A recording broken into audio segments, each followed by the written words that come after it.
Let's see how many of my opinions can trigger people today.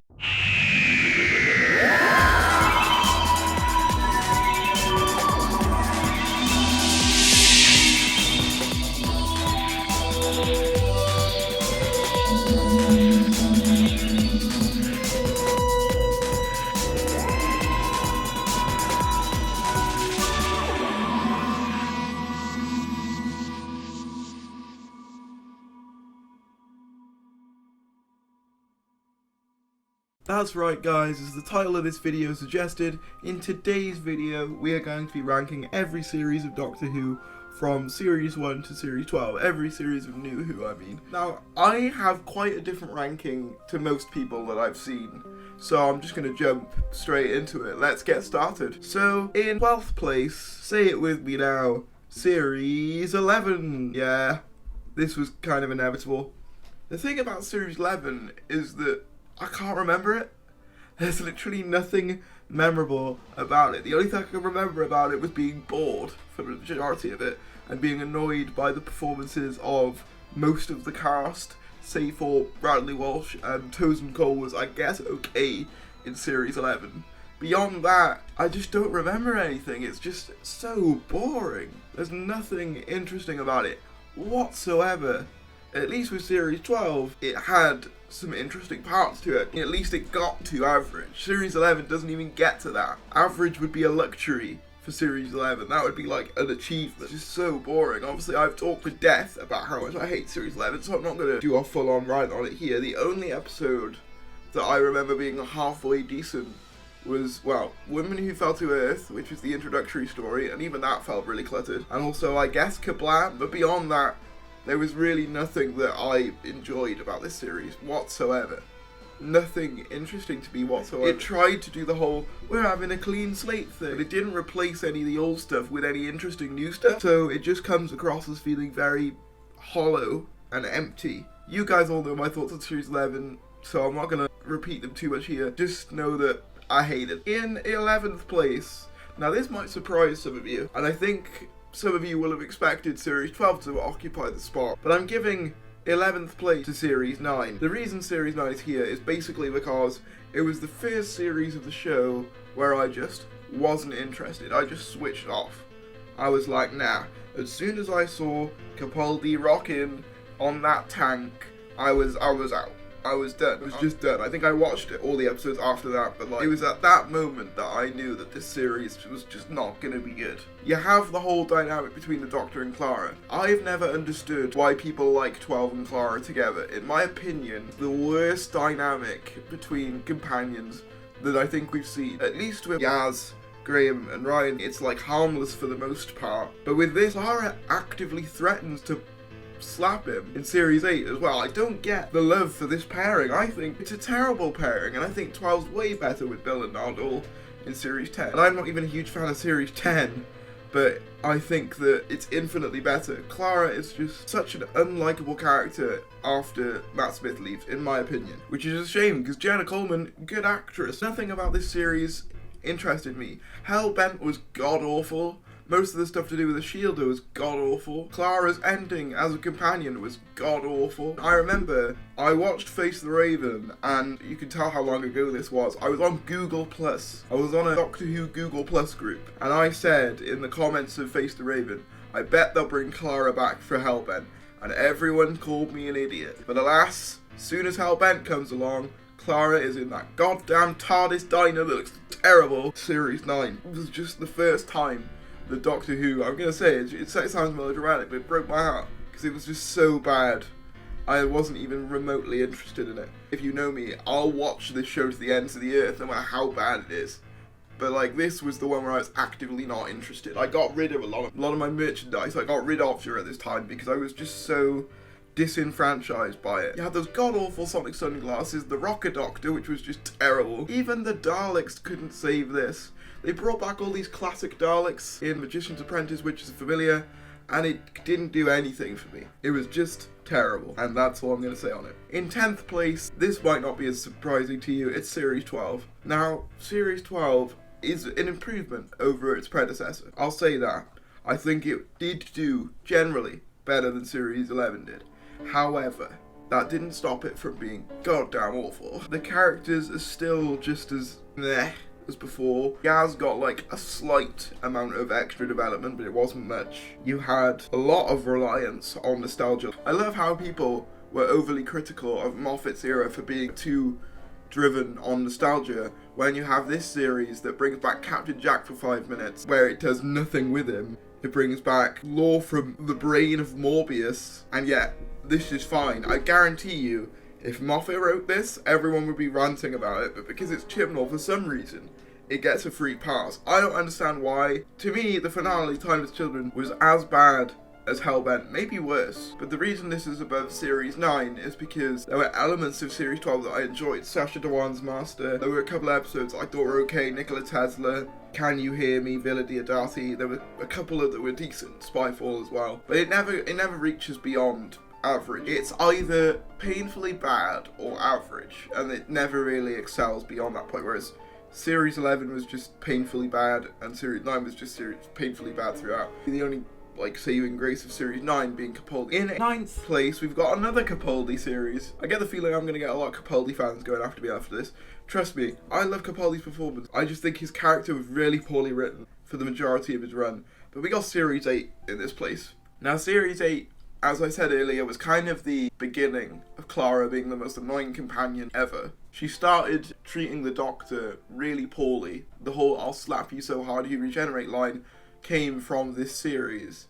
You had more of a focus on Clara's love life with Danny Pink, who's about as wooden as Ryan Sinclair. I rewatched a couple episodes with the Who Addicts live streams, and I honestly forgot how much I didn't like this series. I watched The Caretaker and Time Heist and a couple others, and I forgot how much I didn't like this series. Caretaker especially. It was just boring. Capaldi deserved so much better in his run. I'm really disappointed looking back on it that we got arguably one of the biggest names in British TV to play the Doctor, and this is what they gave him to work with. In 8th place, we have another series from Capaldi. This time it's Series 10. Now I get this is probably going to be one of my most controversial choices, because I know that in recent years there's been a lot of love towards Series 10. But honestly, for me, it's just kind of average for most of it. Like, again, there's not a lot that really sticks out to me, except for the 2-part finale, World of Different Time Doctor Falls, and I guess the pilot's okay as well. Beyond that, there's just not a lot about this one that really hooks me. I think the Monk trilogy is subpar for the majority of it. I think most episodes are just kind of meh. Thin Ice, Knock Knock, it's all just pretty meh. Oxygen was pretty good from what I can remember. Eaters of Light was pretty awful. Even an Ice Warrior episode, Empress of Mars, was kind of eh. Again, this one really didn't do a lot for me. In 7th place, you have Series 6. Now, Series 6 has the benefit of having my favourite Doctor and TARDIS team, I think, probably of all time. It does have that benefit. It also has the benefit of having some pretty unique new villains in The Silence. I also like things like Good Man Goes to War, Doctor's Wife, things like that. It does have a few more episodes that stick out to me. The biggest problem with Series 6 is just that it was really convoluted for the most part. And when this came out, I was, 8? So I did find it very difficult to watch, and I still struggle to comprehend a lot of what goes on in it. I do admit there are some episodes that aren't popular that I quite like. I think The Rebel Flesh and the Almost People is an okay story, and I know a lot of people hate that one. Yeah, there's a couple of stories. I think Curse of the Black Spot is meh. But yeah, I don't mind this one too much. In 6th place, we have Series 7. Now, again, this is going to be a controversial choice because I know for a lot of people, Series 7 is nearer the bottom. For me, though, it's arguably Clara's best series, in my opinion. Like, she's actually likable and has good chemistry with Eleven. In fact, if you watch, the behind-the-scenes clips of Eleven and Clara together, you can tell they have some really good chemistry, and I really wish he'd stayed on for another series, Matt Smith. I think that could have really benefited his Doctor. I don't think Series 7 is really that bad. Also, I should point out, when I'm ranking these, I'm also including the specials. So that does bolster up Series 7 quite considerably, because that obviously includes Name of the Doctor, Day of the Doctor, and Time of the Doctor. 3 pretty solid stories. With that being said though, we see the departure of Amy and Rory, who are my favourite companions. We see the introduction of Clara, and this is her best series in my opinion. We have the whole Impossible Girl story arc, which, whilst it does make Clara way too important, it's at least an interesting arc for most of it. Like, you're interested to see where it goes. And yeah, I think the series is pretty solid. Journey to the Centre of the TARDIS. I love TARDIS-based stories, so I quite enjoyed that one, even though I will admit it's nowhere near as strong as Doctor's Wife the year before. I even like things like the Crimson Horror. I don't think that's bad. Cold War, I don't think that is that bad. I think Bells of St. John handles modern trends way better than something like the Emoji Bots do in Series 10. I just think that this series is pretty good, and I don't really get the hate for it. Well, I do, because Asylum wasn't that good. And I even controversially enjoyed Nightmare in Silver. Like, I would sit through Nightmare in Silver or Asylum of the Daleks a million times before sitting through anything in Series 11 or 12. In 5th place, we have Series 2. Now, this is where the series start to get good. Where Series 2 falls, I think, is just that it's probably RTD's most forgettable of his 4 series that he did. No, by no means bad. The finale is really good. You know, like a chunk of the episodes, I just don't think they're that memorable. You got like Girl in the Fireplace, which is pretty good. The Satan Pit 2-parter, that was really good. There are some really solid stories in this series. They're just not as memorable as the series that became before or after this. Tooth and Claw's kind of meh. New Earth's kind of meh. It's not bad, it's just not brilliant. Rise of Cybermen Age of Steel is the only time the revival gets the Cybermen right, in my opinion, though, so it gets extra points for that. Yeah, overall the series is pretty good, just not as memorable as the other 4. In 4th place, then, we have Series 3. Now, Series 3 is a really good series. You've got Human Nature, Family of Blood 2-parter, which is like one of the best stories in New Who. You've got Blink. You've got Utopia, Sound of the Drums, Last of the Time Lords. The only one that I can really remember not doing that great was, I guess, the Lazarus Experiment. I think even Evolution of the Daleks isn't that bad. I think people do give that one a bit of a bad rap. But generally, I really like what this series does. I think it is quite underrated, to be honest. If I had one major complaint, it's that some of the stories are a little bit sort of focused on the whole love triangle thing, where Martha loves the Doctor, but the Doctor's still caught up with Rose. That bit I was never a huge fan of. But I think Martha's a breath of fresh air as a companion, being someone who's training to be a doctor and is no slouch in the academic department after a more sort of grounded character in Rose. Smith and Jones is a lot of fun. Yeah, there's just not a lot about the series that I can complain about, really. In 3rd place then, now these ones were all really, really close together. This might change tomorrow, but as it stands right now, obviously I used a preference for Vila, as I always do, so this might change. But as it stands right now, in 3rd place, I've got Series 1. Series 1 had a mammoth task. It had to revive a 42-year-old franchise from the dead and make everyone take it seriously again after it was kind of considered a joke when it was cancelled. And by God, did it succeed. Some of the best stories in New Who. It arguably doesn't really do anything wrong, really. Like, I can't actually remember an episode that I didn't enjoy in this series. It has so many stellar stories. Dalek, Empty Child Doctor Dances, Parting of the Ways, Rose. It just doesn't do anything wrong. The thing is, though, is that there are just stories in the next 2 series that I enjoy more. I also think that Chris Eccleston, cracking Doctor, wish we'd have seen more of him. But that is, you know, by the by in that way, because he doesn't really want to be associated with the brand anymore. I do wish we'd have seen more of him, though. I think Rose is at her best in this series. It's kind of weird that I think a lot of the companions are at their best in their starter series. I think that's true for both Clara and Rose. This series doesn't really put a foot wrong. Obviously, some of the effects are a bit dated. Beyond that, I can't really fault it.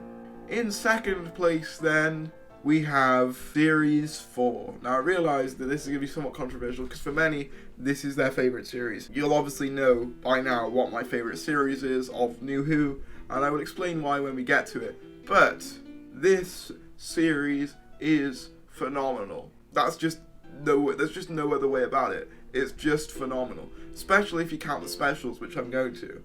You've got Partners in Crime, Stolen Earth Journey's End, Planet of the Ood, Turn Left, which is like my favourite story of the revival. I love alternate reality stories. They're one of my favourite forms. It's that and dream stories that are just like my favourite type of stories in Doctor Who and fiction in general. You have, if you add the specials, you've got Waters of Mars, Midnight's great, and it's literally just people on a bus for an hour and it works so well. Speaking of buses, you've got Planet of the Dead, which is kind of, I think, personally underrated, but that's just my opinion.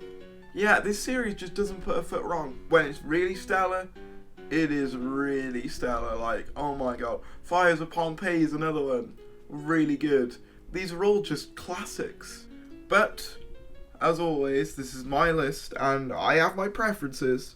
And my preference for favourite series of New Who is Series 5. Series 5, in my opinion, is the right way to do a rebooted series. It does it in such a way that doesn't rely on previous lore. All you need to know is that this guy's crash landed in a girl's garden, and after years of fantasizing about him, he comes back and they go on adventures together. That is all you need to know, and it's fantastically done. I actually like the fairy tale stuff. I know some people don't. Matt Smith's performance is just amazing. There was none of this kind of, ooh, is he the Doctor sort of thing that I had with Whittaker, where I still don't really buy it.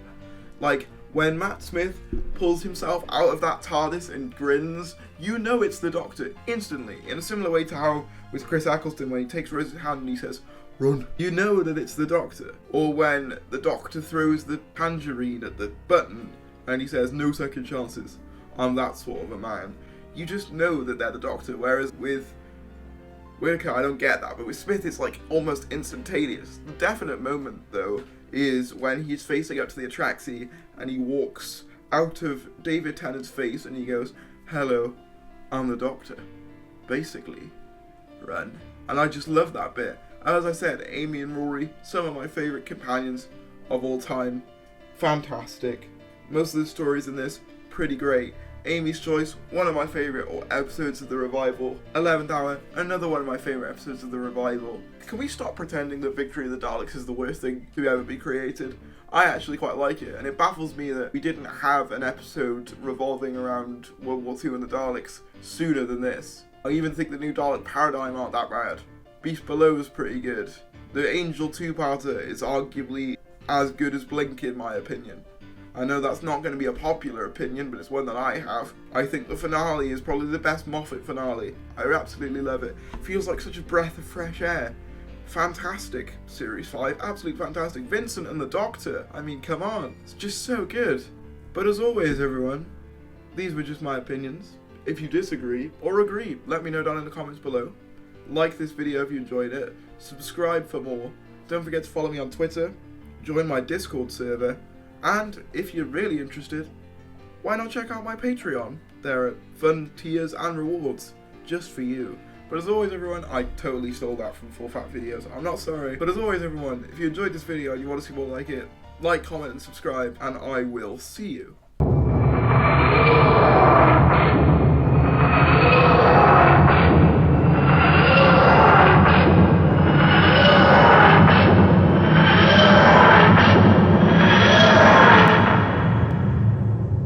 Miracle of the Time Lords? Ha! Nothing miraculous about it. In fact, I'd go as far as to say it's more of a disease. The destroyer of worlds reduced to this, a man whose only purpose in life is to wish for his death. Exterminate!